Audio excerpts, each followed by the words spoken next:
welcome back. I'm Tedward, and today, thanks to Boston Motorsports, part of the McGovern Auto Group in Brighton, Massachusetts, we're driving a proper supercar. This is a 2011 Ferrari 458 Italia. And man, oh man, does this thing brighten up a gloomy day. We've got a red Ferrari on black wheels, no less. Not always the move, but I think it looks quite nice on this car. But you know what? I think a lot of things look quite nice on this car, but more importantly is what it's got under the hood, or what I should say is under the glass. We will pop the hood, but it is nice to be able to see that 4.5 liter flat plane V8 anytime you want. Any passers-by, it's on display.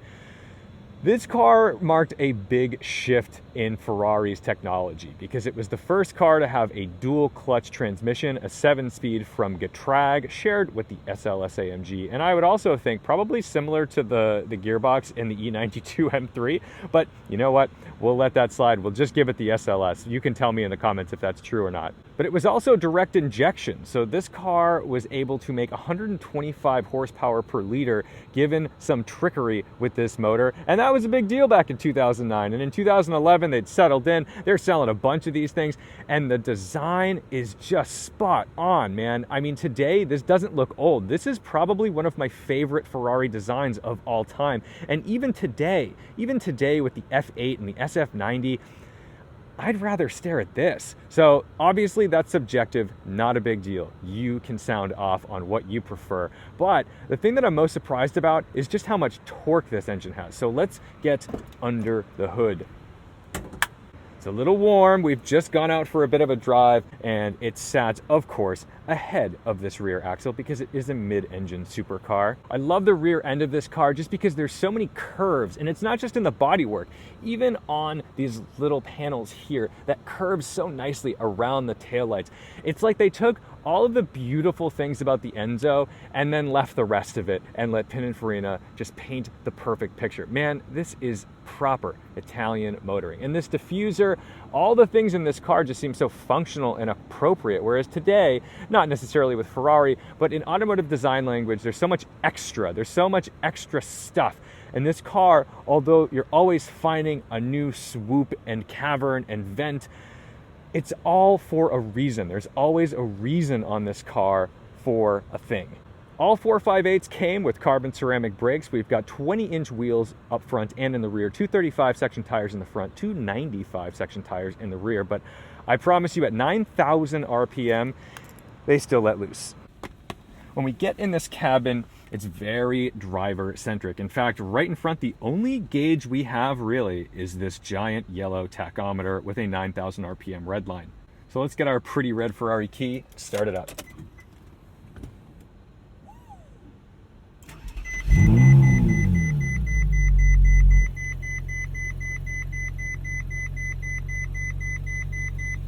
Lots of beeps, and that CEL will go off in a second. Because it's a Ferrari, it's going to make sure that you're worried about it the moment you step into it.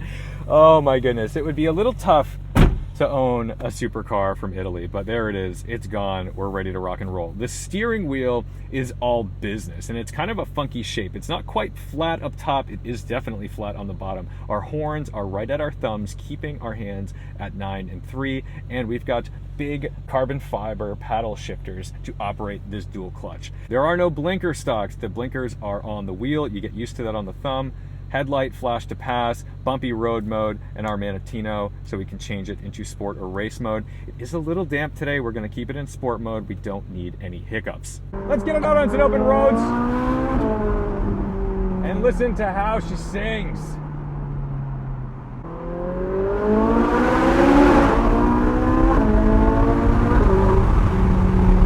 She ain't slow.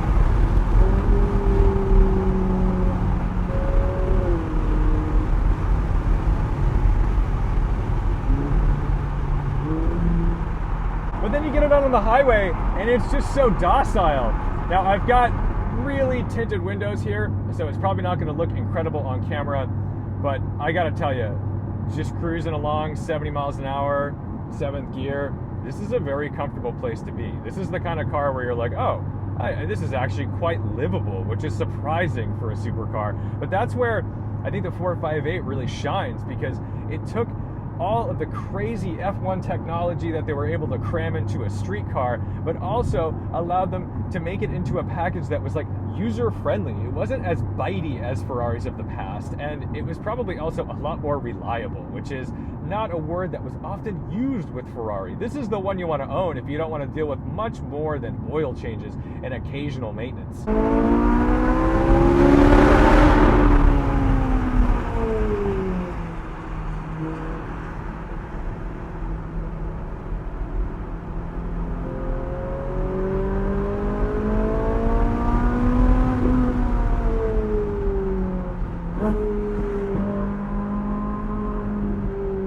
These carbon ceramic brakes require just a little bit of heat in them to start to feel exciting and bitey.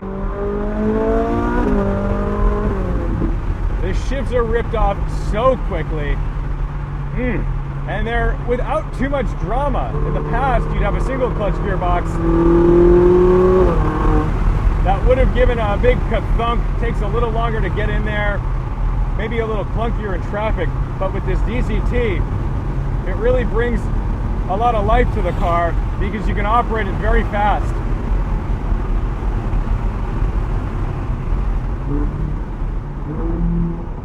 But it was the first time that the mid-engine V8 car was not available to row your own gears with that iconic gated manual.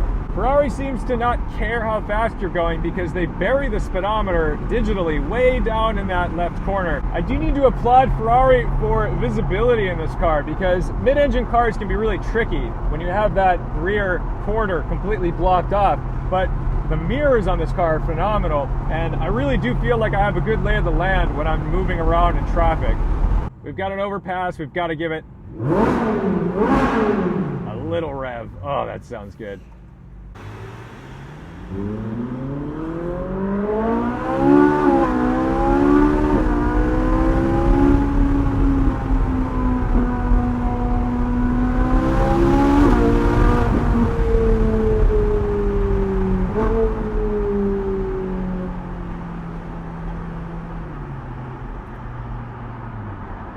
Jump off onto some quieter roads. See how our road manners are.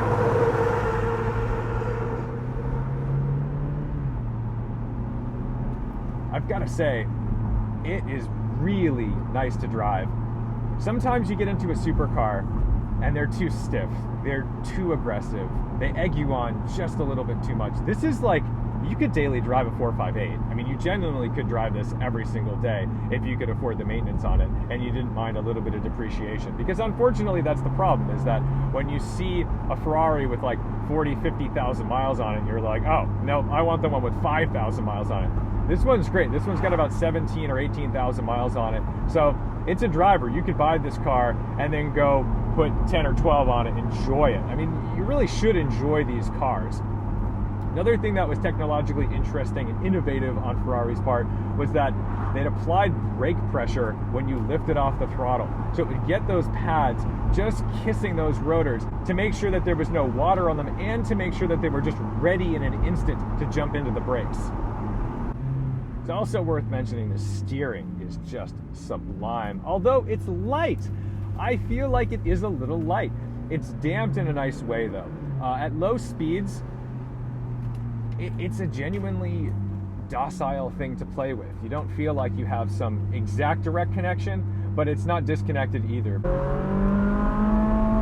And you can hear this exhaust is valved. So there it is, it's nice and quiet. It's docile. But then when you get into it a little bit and the revs get high enough, it opens that valve and really sends it.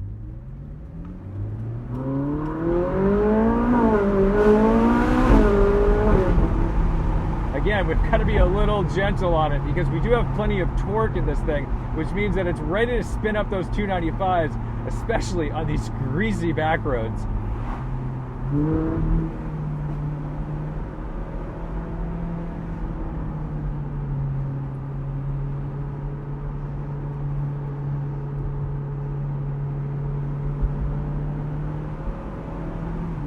But what I'm finding to be the best thing about this car is just how usable it is. Even in a Ferrari, 360, it's a little bit hyper, it's a little bit manic.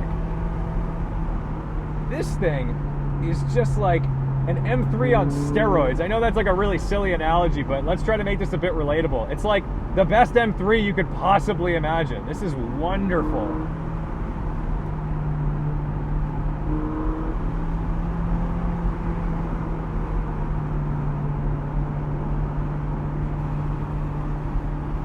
What's even better about it is that because it makes a great sound and because it's enjoyable and tactile to drive, even at reasonable speeds, I'm having a good time in the Ferrari. I'm enjoying myself. I don't actually need to be hooning around like a jerk the whole time I'm driving it to feel anything, to feel alive.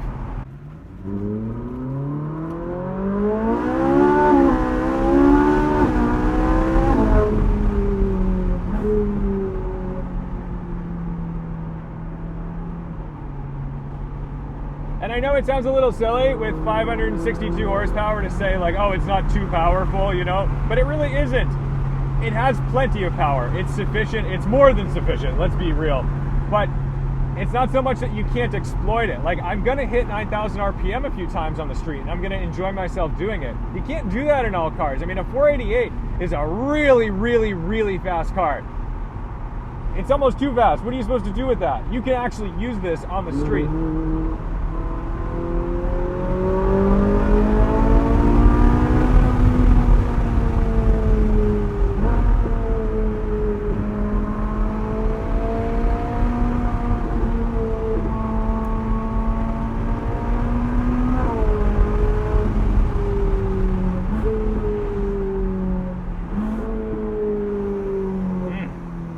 Unnecessary downshifts, the hallmark of any Ferrari driver.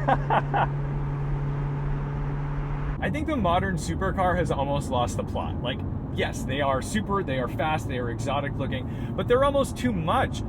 How are you supposed to enjoy the car in any realistic way when it has, you know, 700-800 horsepower? I think this being a sub 600 horsepower naturally aspirated car means that you've got to work for the power, you've got to get way up in those revs, and you still got to be able to balance the car within an inch of its life. But it is so manageable and wonderful to drive because it had the latest and greatest technology. Luckily, this dual clutch 10 years later holds up. I mean, this is still a lovely transmission and it's not dated. It feels, you know, obviously a little older than what you would get in, you know, a modern McLaren, but it's not so old or antiquated feeling that it would ruin your experience driving the car.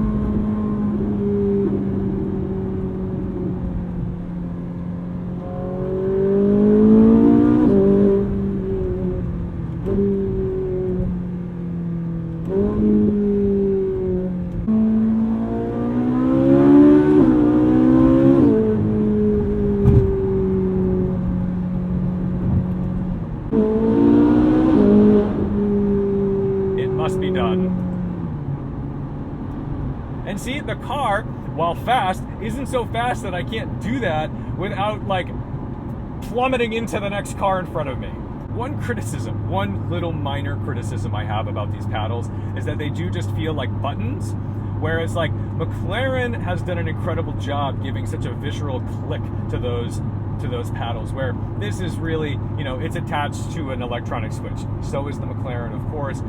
That's it. That's my only little nitpick about that interaction with the car. But you know what? When it sounds like that, it doesn't matter. This car does not have to apologize to anybody. Let's hit our bumpy road mode button. They should really just call it Boston mode.